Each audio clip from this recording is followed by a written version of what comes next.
Hello, hello. The survival tales on air again. I'm Kirill, the founder of ConferenceCast. That's my co-host Kira McDonald. Hi, everyone. Uh, yeah, and today our guest will be Vasil Azarov, the founder of Growth Marketing Conference.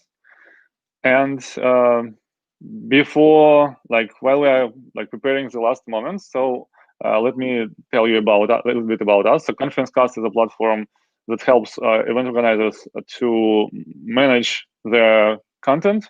I mean, their replays, video recordings, and media, in a way like TED does. And on the one hand, on the other hand, we are building a learning knowledge platform that helps event organizers, helps professionals to upskill. I mean, using those recordings and knowledge that's shared on professional industry conferences. So, Just a few words about the series. So the series is called Event Industry Survival Tales.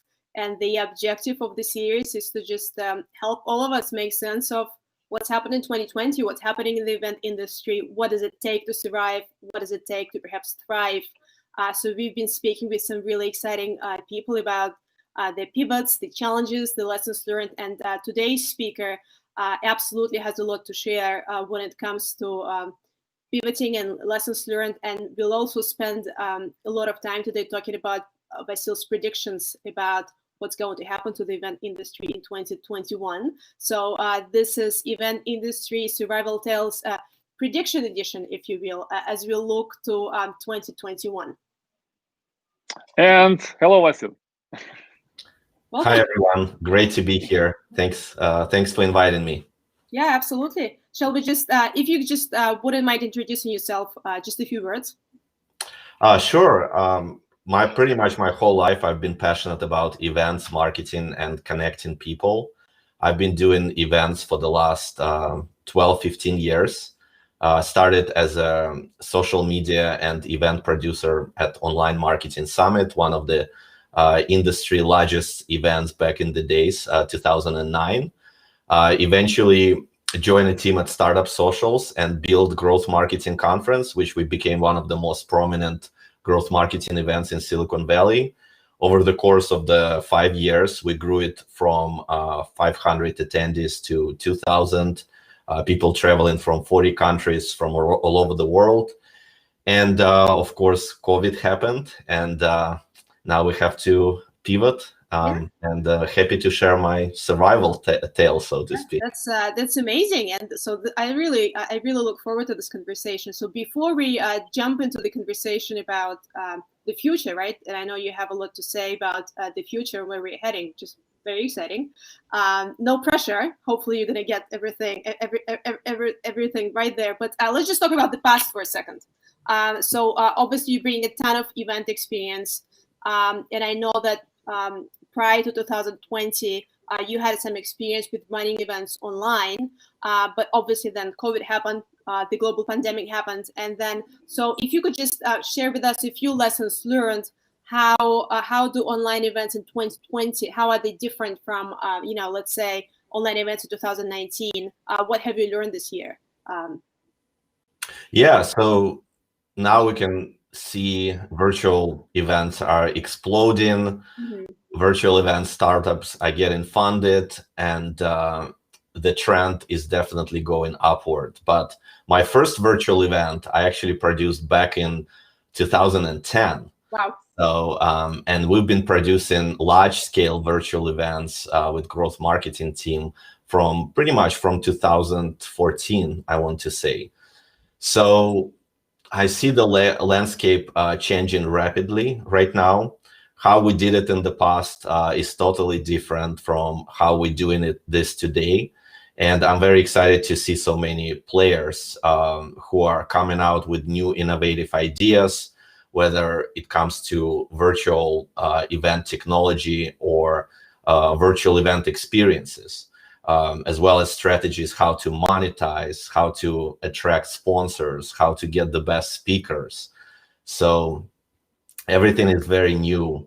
And a reminder for me, even though I've been doing these events together with my team for quite a long time, is not to settle for standard practices that we got used to over the years, because you can learn from anyone, from those who are actually coming into the market right now. They have some ideas that us, I wouldn't say old school, but more experienced event organizers and producers never thought about. So that's a lot to learn from everyone, and I couldn't be more excited about the future.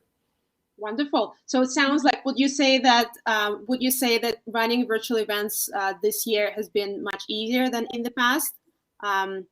No. Okay, so why not? So, well, first of all, if we talk specifically about growth marketing conference and community that we've built, our virtual events were never purposed to generate revenue. Mm-hmm. They were more of a brand awareness play. When we would get some of the speakers from around the world, provide opportunity for our global audience to see this actionable keynotes from some of the world best marketers. And it's really all about building brand awareness, not charging for tickets. Tickets are free, and not really even recruiting sponsors, although we had sponsors for some of them. But the main goal was to build a brand and invite everyone to buy ticket and join us at in-person event, which was the main product. What is different now, after the COVID, when we cannot do in-person events anymore, we have to figure out how we can monetize on the virtual event model. So a lot of learnings there, happy to share them, but to quickly answer your question, it's actually much harder to execute on virtual events, even for us with a lot of experience doing it over the years.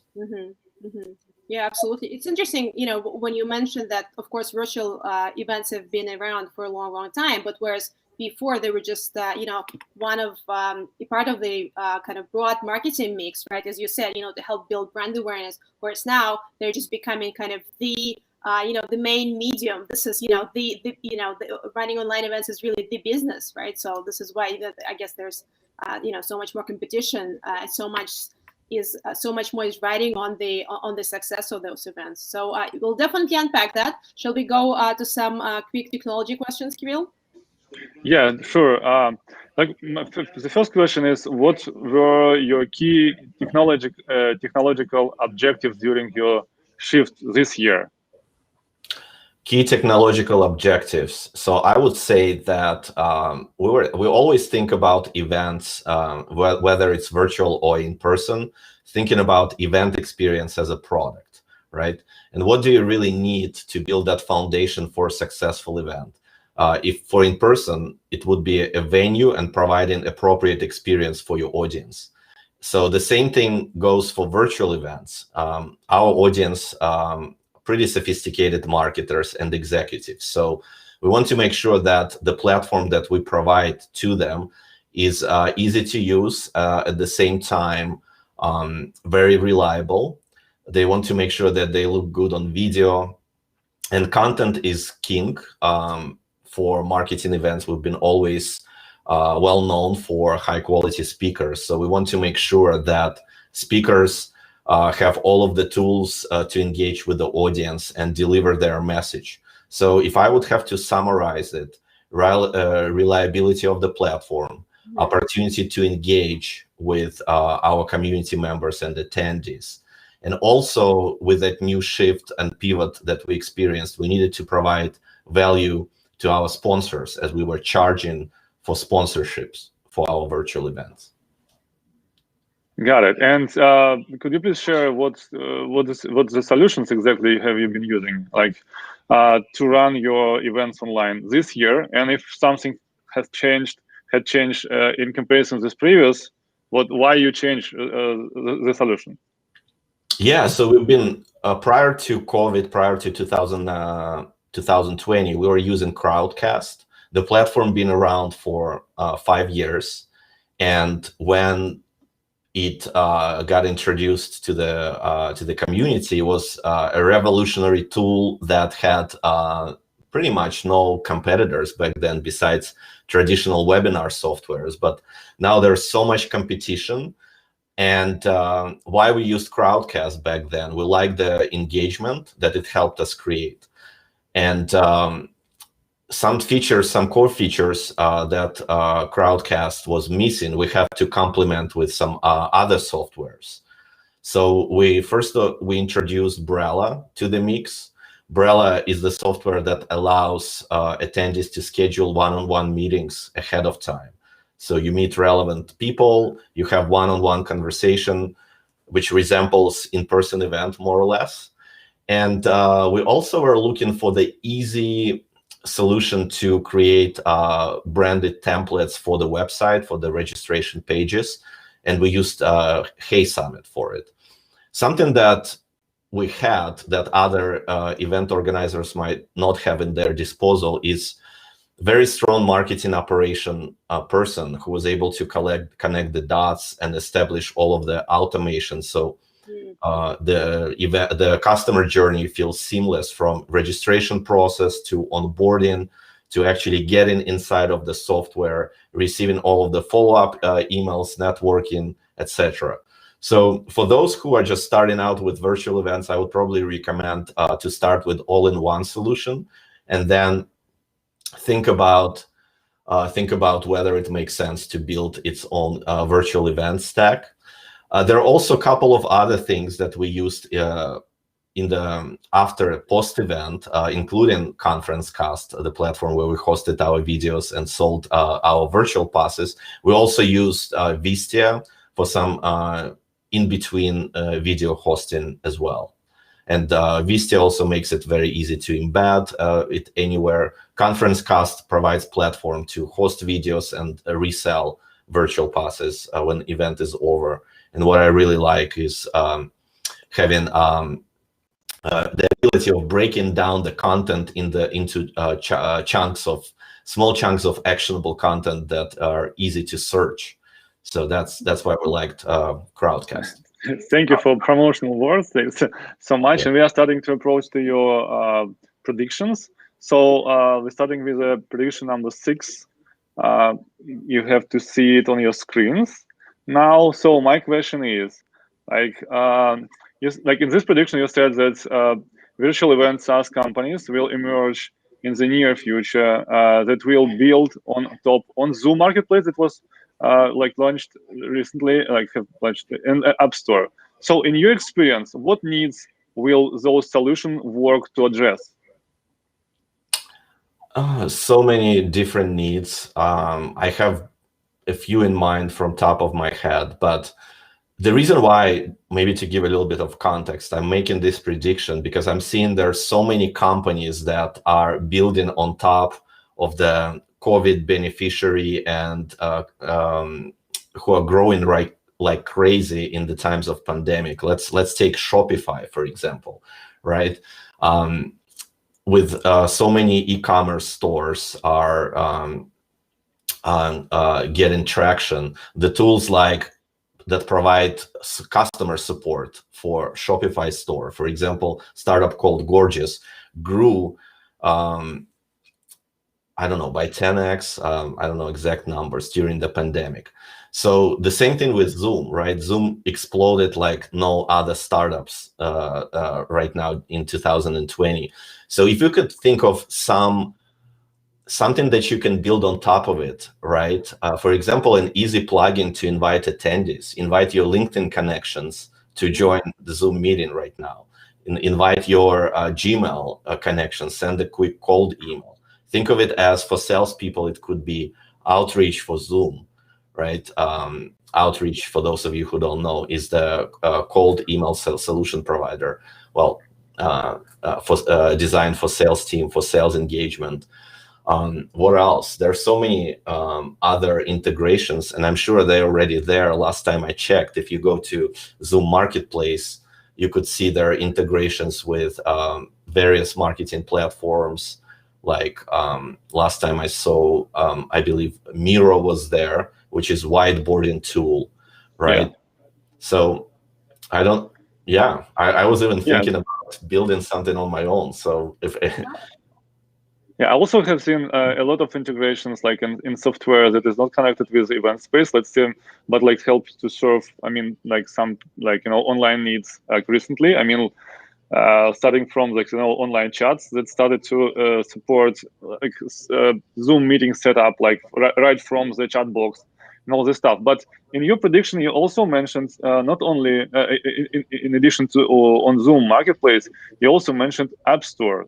So like, could you please extend this? Because actually for Zoom Marketplace, it's obvious because they provide like the most powerful feature that allow people to communicate with video. I mean, many conferences continue to use Zoom as a like main place. I mean, main, how to say it, place there where they hold, like where they generate their streams. It's like obvious, but like, what about app stores? So that's exactly what I actually, the first portion that I covered already was related to App Store, right? So it could be an app, for example, like Outreach for Zoom, but the second part of it, the marketplace, which more enables event organizers to create events on Zoom. So I don't have a good answer on it right now, but there's definitely a lot of creative solutions could be built on top of it.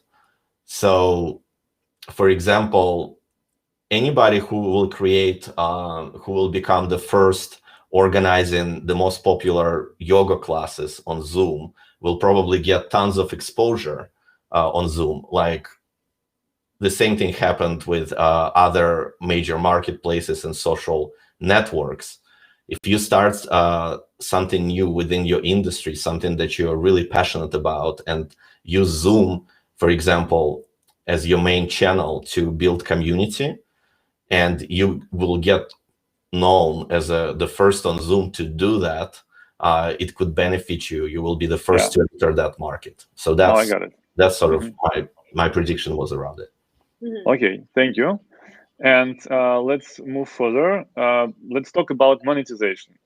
How has your revenue mix changed post-COVID? And do you sell? Yeah, you said that you already said it, that you sell recordings, but can you please tell about your experience of selling recordings? Because as far as I know, this experience started much earlier than you met with ConferenceCast. Yeah, so we previously, for all of our in-person events, we had a virtual pass, right? And what it really meant back in the days. So we would record all of the sessions from a physical conference. And it was expensive. It was expensive. It was expensive, but it was always profitable because, let's say, even if we spent $10,000 to record that, we would always get 3x at least in the ticket sales for these virtual passes, because we never publish our content on YouTube. You maybe can find some very old video growth marketing conference videos on YouTube, but usually we keep them gated and we sell virtual passes.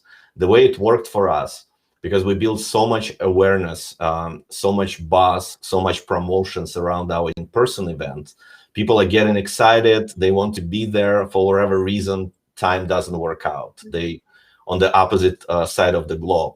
So we sell in virtual passes for anywhere from $100 to $300, and people would buy them even knowing that we are not providing live stream, and even knowing that they will be getting access to these videos only 1 month after the conference will take place. So the solution was really, really simple. We take these videos, we edit them, we add them to our e-learning virtual library, and we share access to these videos a month after the conference. And it was selling, right? But the reason why it was selling, we were successful with it, because we built so much buzz around that in-person event. Everybody wanted to be there.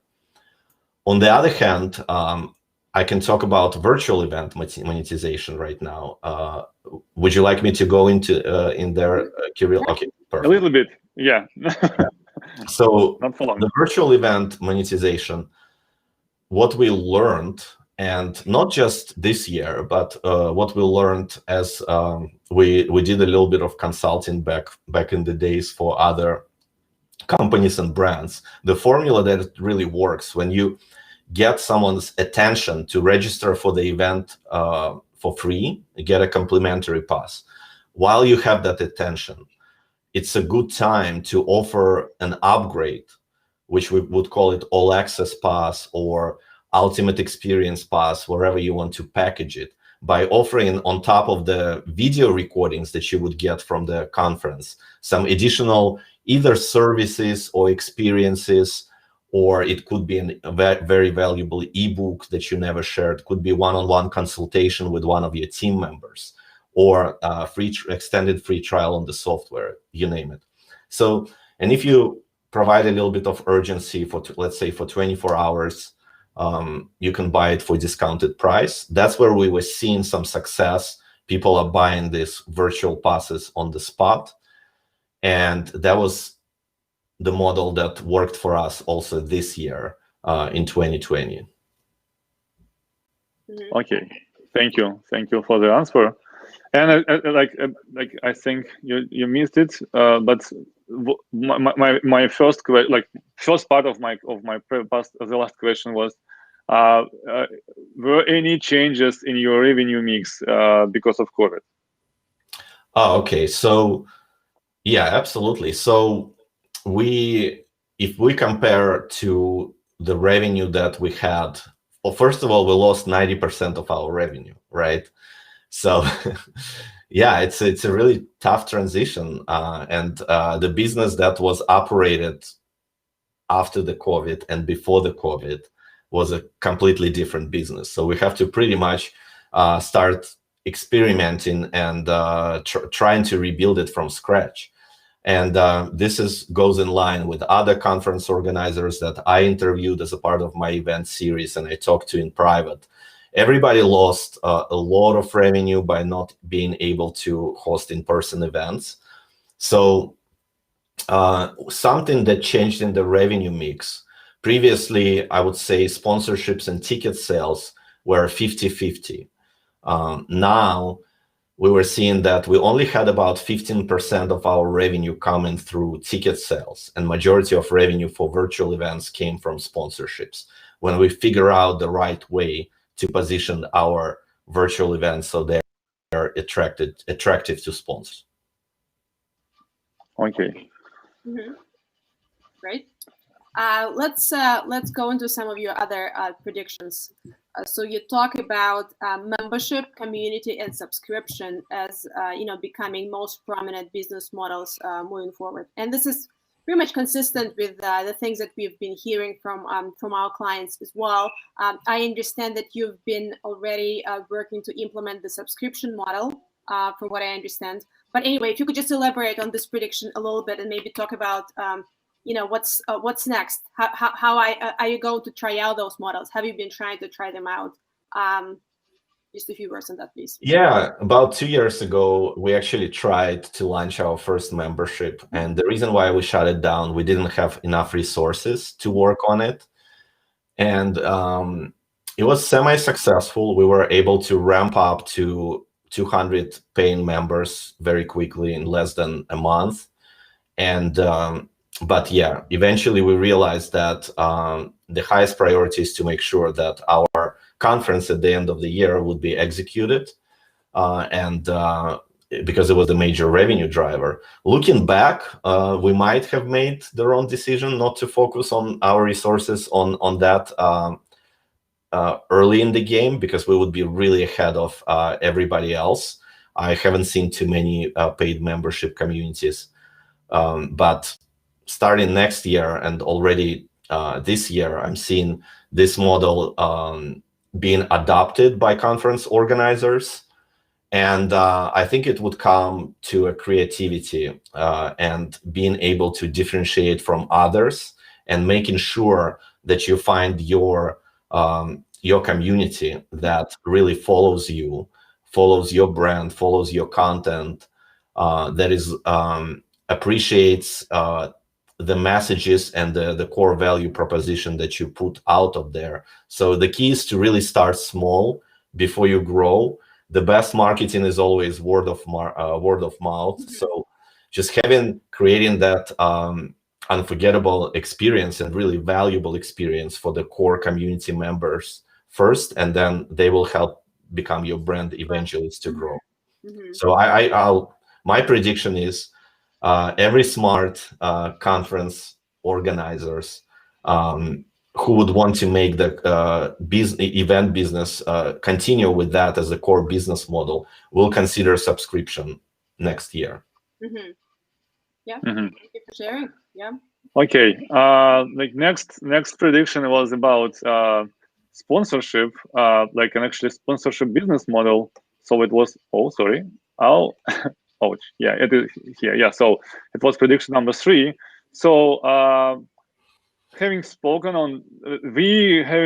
to dozens of event planners, and we understand that attracting sponsors turned out to be a hardest challenge in 2020. So what about your experience? Has your experience been different this year, or you were lucky? It's been extremely challenging to get sponsors for the virtual events at the very beginning for many reasons. Some of them had their budgets frozen right after COVID, trying to figure out what are the next steps. And I'm talking about event budgets. Some of them decided to completely move away from events and invest in paid advertising. Some of them decided to create their own in-house event programs. So for the first 2-3 months, I'd say it was the most challenging period after the COVID to have this, even get sponsors to respond to your emails, right? We had grand plans for 2020. We planned to double our sponsorship revenue on the main event. We plan to launch a roadshow around US, and we have over $200,000 committed, almost immediately from some of the sponsors to run small cocktail hours all over the US. And all of these conversations stopped almost immediately. So it took us some time to figure out that formula. But right now, I'm very optimistic about sponsors, about event marketing, field marketing team, understanding the value of virtual events, something that we've been hearing, that the sales cycles to close the deals from virtual events in some cases are even shorter. And another, for those event organizers who are struggling to attract sponsors, one of the advice that I would give you from my personal experience is it's all about well, it depends. Some of them are looking for brand exposure and for speaking, but majority from our experience looking for having high quality one-on-one conversations. And this is not something you create with virtual booths. You have to really provide a lot of hand-holding for sponsors, personal introductions, making sure that they've been onboarded, and customer success is extremely important. It's an extension of your sales team to make sure that your sponsors are successful throughout the event and as a part of the follow-up. But ultimately, what sponsors are looking for, opportunity to get exposure by speaking in front of the audience, being able to connect with those who heard the message, and follow up with some through the an introduction from event organizers. So it's not just a cold email at the end of the day. Yeah, that's interesting, because actually what was my expectation when everything this online shift started. So when people started, organizers started to massively try different platforms, and that's already contains some functionality that allowed to provide some extended data to sponsors, that sponsors would be happy to move online, because actually you can count your return on investments better than in offline. But we haven't seen it. First 3 months, I think it took just for sponsors to to get out from a shock. I mean, after COVID came, unfroze their budgets. I mean, all budgets, not only events, but and then start to think. So okay, guys, okay, we have a new reality, but what we can ask for like from this new reality, how we can like count this, like, you know, what we can get from those platforms, and are we satisfied with this like numbers or like this technology? And it, like, from my perspective, this process like became much longer than everyone expected. First of all, event organizers.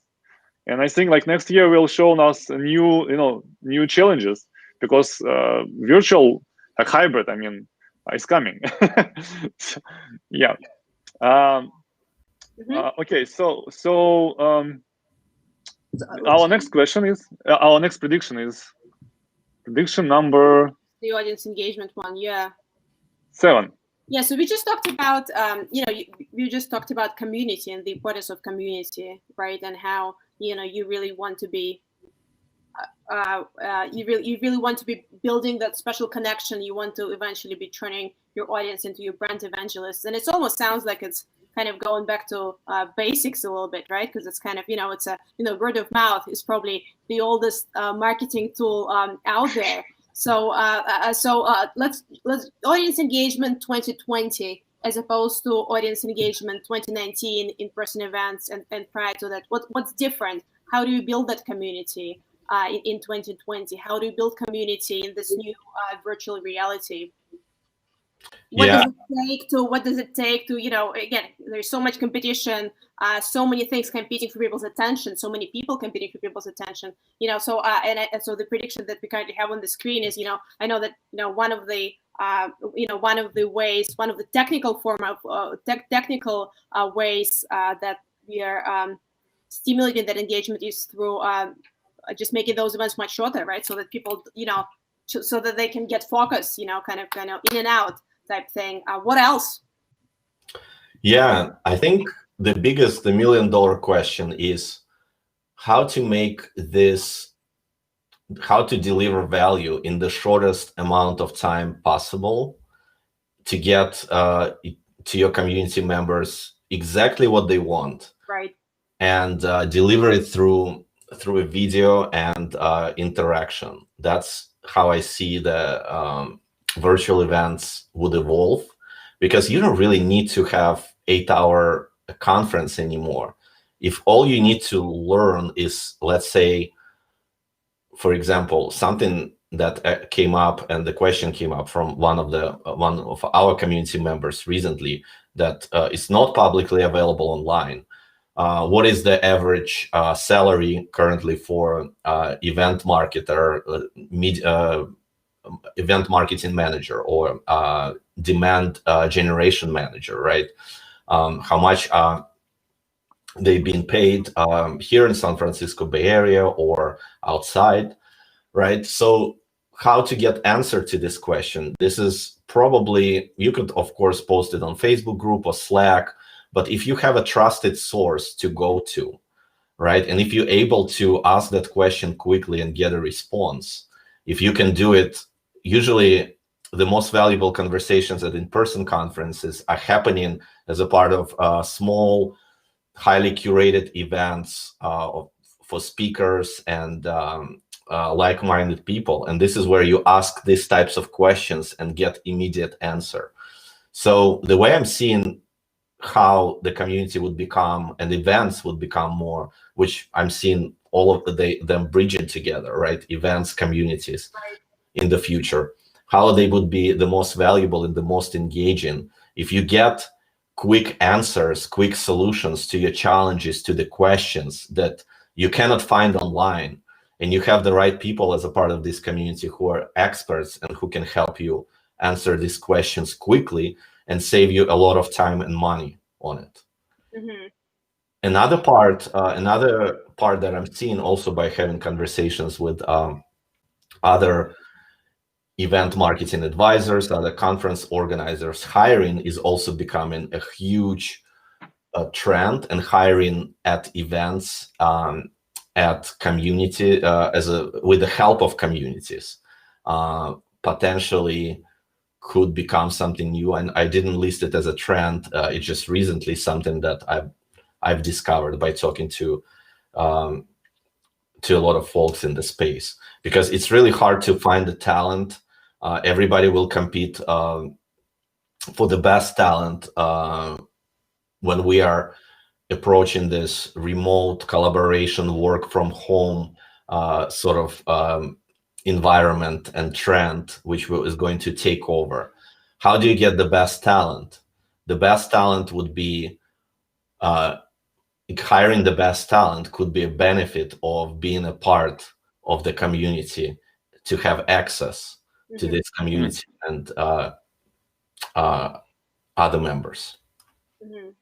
So it's almost like you build that community and there is an ongoing conversation, and then having in-person events is kind of like a highlight where everyone gets together for that one moment, right?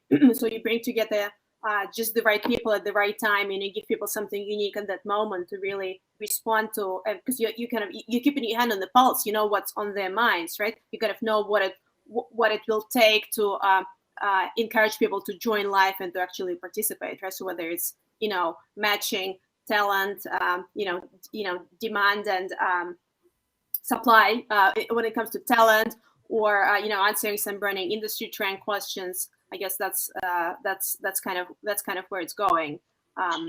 Yeah, and what's interesting, you don't need to do in-person events. Everybody talks about hybrid as a huge trend, as Kirill mentioned. So I have maybe an unpopular opinion on it, but for me, and I know that we'll talk about hybrid, but you don't have to do both in-person and virtual. I think there are some businesses that would just go with virtual. They would be extremely successful. They don't need to go hybrid route. In order to build community, everything could be virtual. One thing that I know for a fact, people will be super excited when in-person events will be back and we can enjoy them in the safe environment. I don't think it will happen next year, but eventually it will happen. So how the future of the hybrid events is a fascinating topic, but my point is you don't have to go for it. You can still do just in-person events, you can do virtual events, you can do both. You don't have to pursue that hybrid model that everybody talks about right now. So just do one thing well, right? So either really excel at in person or create rockstar virtual events. I think number one point why event organizers would like to come back offline. I mean, at least partly. I mean, and host those virtual events. It's a potential of growing their revenue, because people like organizers, as you said, they used to earn much more money than they have now with online, and even not for everyone here with their online experience. Like, not all of event organizers' online experience, I mean, with online events could be called like successful. And people continue to think that just coming back to offline, I mean, with in-person event, when it's become like available, right after it become available, could bring them more money. And that's why I think everyone will, like, except the minority, some few organizers who we've heard that kind of feedback from those who we've spoken to. They told us, we will not come back, never. So like they hosted, I think, like from 10 to 15 events a year, like kind of summits. And before COVID, all of them, it was I don't remember, it was in Hong Kong, this company is in Hong Kong or in Singapore, somewhere in Asia. So, and they told us, we used to host like up to 15 events a year. So like we used to have up to more than 1,000 attendees every event, like in person. Now, like we have everything online, and we don't want to go back.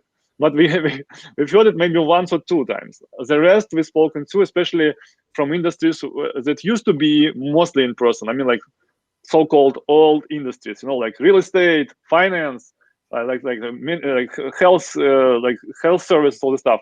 They're looking for like this opportunity to come back in person, and they will definitely try to this new format. Maybe they will fail, and it will stay completely in online. Maybe not.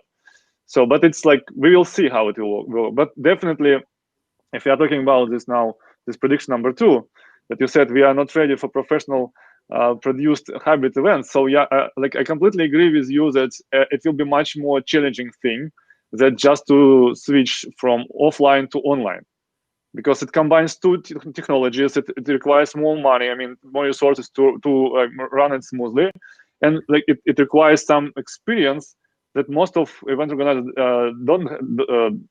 organizers don't have, to like involve your online audience into offline activities. And like it's challenging thing. I heard so many failed stories, stories about fails before COVID, when people try to extend their audience using online, and like usually some of their audience online or offline felt like unserved.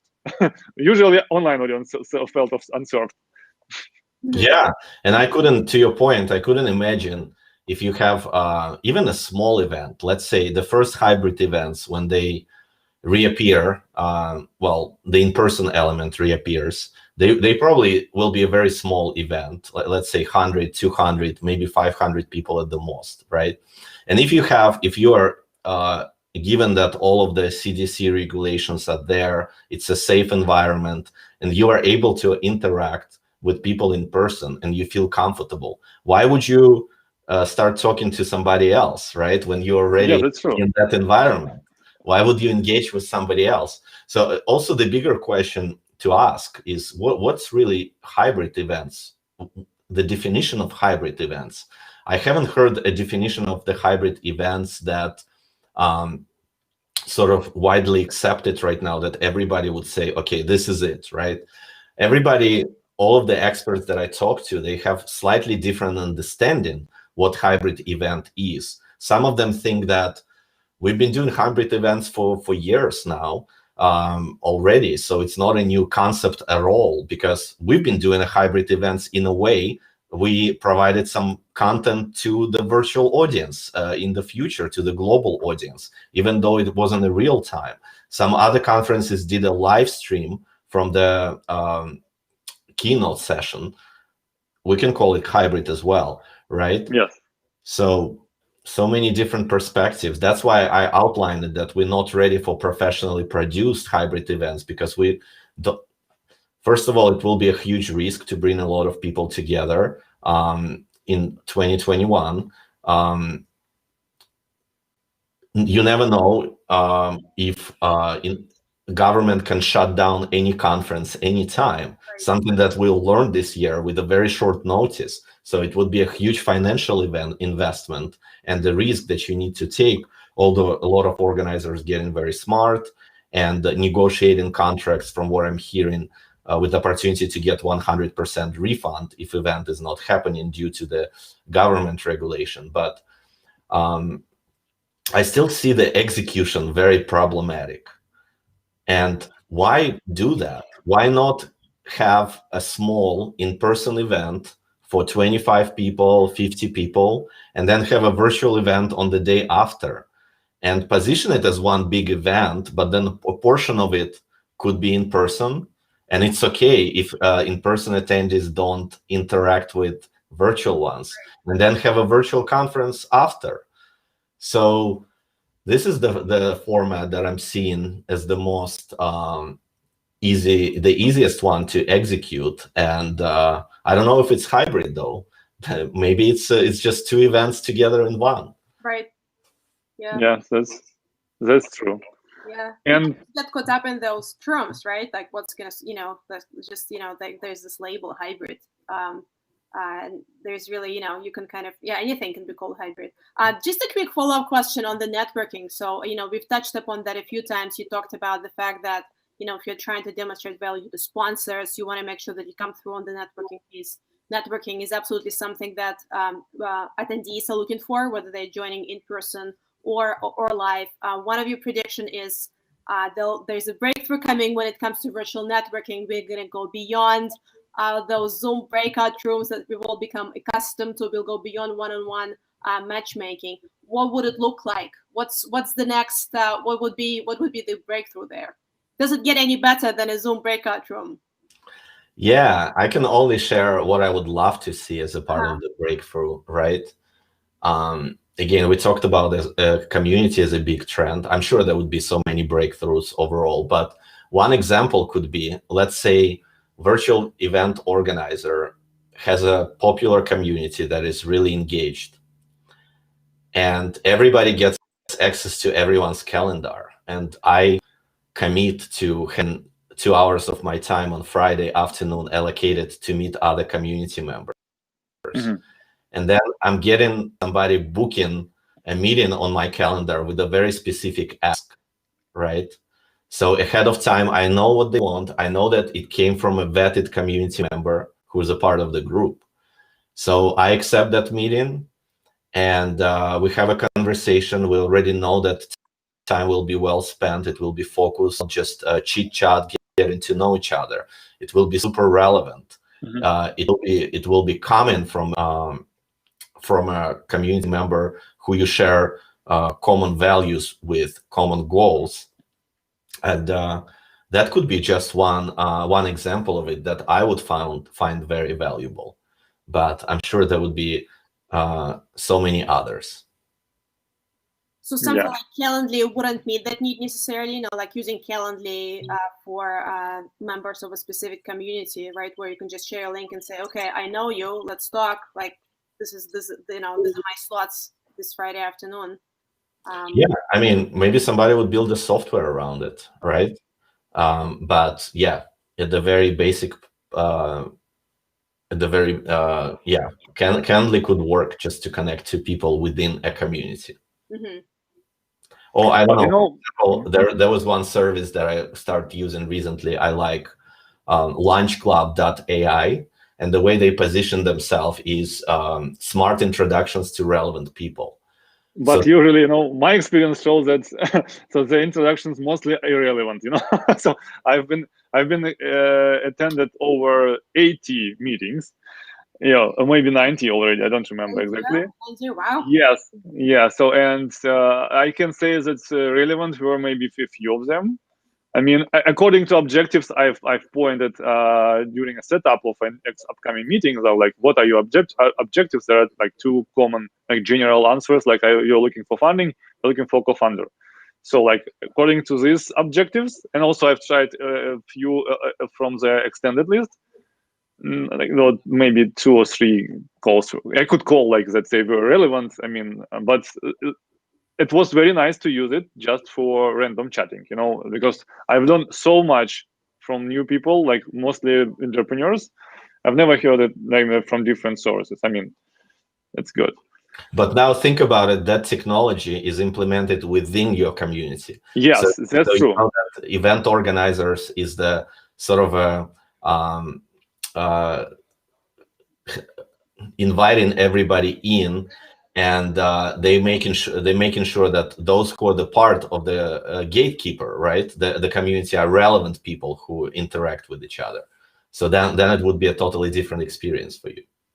Yeah, that's true. Actually, it is looking very promising. I mean, in terms of serving a community with such algorithms, because before people tried to use this kind of approach to serve audience of an event, but event audience is not a community audience, because I think half of event attendees, they are just like random people that like came for one time, and like you will never see them again. But for community, where you can have some kind of a track record about every person, every member, it could work much better. I mean, using these AI algorithms. So one of the trends that I'm seeing right now and observing is that communities with the rise of the virtual events, they would actually merge with events. Events would merge with communities. So think of it as, now you mentioned, yes, exactly. It might be that there's a random person came to an event just to hear one speaker. The person doesn't want to interact with other attendees, just saw that speaker and left. So what I'm seeing in the future, maybe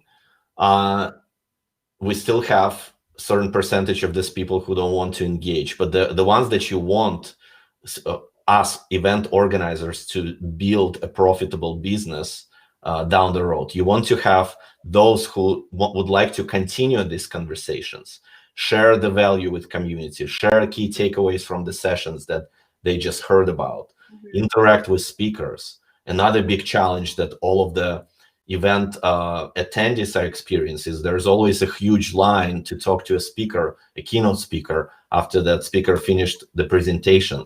This is something that could be solved as a part of the community down the road. Yeah, and I believe we can help with the last challenge. I mean, this last request, because via ConferenceCast.tv, because you could mention this like a label request a Q&A session after next to every player. I mean, every talk. So we also see an opportunity here to connect those requests all together and like provide them as a kind of a request for a speaker to manage it, not like a one by one, but like, okay, we have 10 people who have questions. Let's organize like a Q&A session for 30 minutes with like some pre-written questions, kind of this stuff. Yeah, I like that. I like that idea a lot. Wow. Yeah. So I think we are almost over our time. Usually we try to keep it within 45 minutes, but like, because this conversation was very interesting, I think our watchers, like current and future, allow us to extend it a little bit. So Kira, do you have any questions? Yeah, I've really enjoyed this conversation. I'm sure the viewers have enjoyed it as well. Lots of great ideas, lots of optimism for 2021. Yeah. So I guess just in closing, if you guys have anything you'd like to share, something that makes you most excited about 2021, something else you'd like to share, and then we'll just close after that. Yeah, I guess I would like to close with by saying that it's never been a better time to think about organizing a virtual events, becoming an event marketer. I know it's unfortunate that so many professionals lost their jobs in 2020, but there are some industries that are rising right now, and virtual event marketer is becoming a very prominent new career opportunities for many of us. So I see that right now, on one hand, as an event organizer yourself, learning all of the virtual event technology, talking to other professionals about strategies they use to drive attendance, attract sponsors, could be a great time investment. And the entry cost is so much lower. You don't have to put $500,000 deposit to put together an event at their expensive hotel. There are so many event technologies out there. So I encourage everyone to, whether you're event organizer, event marketer, or any event professional, to keep yourself up to date on all of the what's going on. There's a lot of information to follow, and think that there's so much possibilities that 2021 will bring to us. Stay positive, stay safe, and I'm excited about next year and next chapter, what it brings to all of us as a community. Wonderful. Yay. Yeah, that's great advice. Actually, I could just add something to Vasil's advice, because actually I'm a strong online believer. So I from the moment when I got to know about internet, it was like 25 years ago, maybe, maybe more. So I believe that this technology could change everything, and we now can see how it changes the most old industry. I mean, because event industry is very old. It hasn't been changing like for decades. And like some people used to call event industry like kind of a little bit antique and outdated, but now I can see that online moves the industry towards some new changes, and with these changes, new opportunities comes, and like I believe that the industry will only win with these changes. It will be a little bit painful, but in the end, it will be better than it was before. Wow, just loving this optimism. I'm loving that we're ending on such a high optimistic note. So thank you so much, everyone, for tuning in. This has been a presentation by ConferenceCast, the Event Industry Survival Tale series with Vasil Azarov. Kirill Rashkovsky, we wish you happy holidays, and you can always catch up on the previous episodes. There are links wherever you're watching. There's ConferenceCast website, and here's to an exciting 2021. Thanks so much. Thanks, everyone. Thank you so much. Bye. Yeah, bye.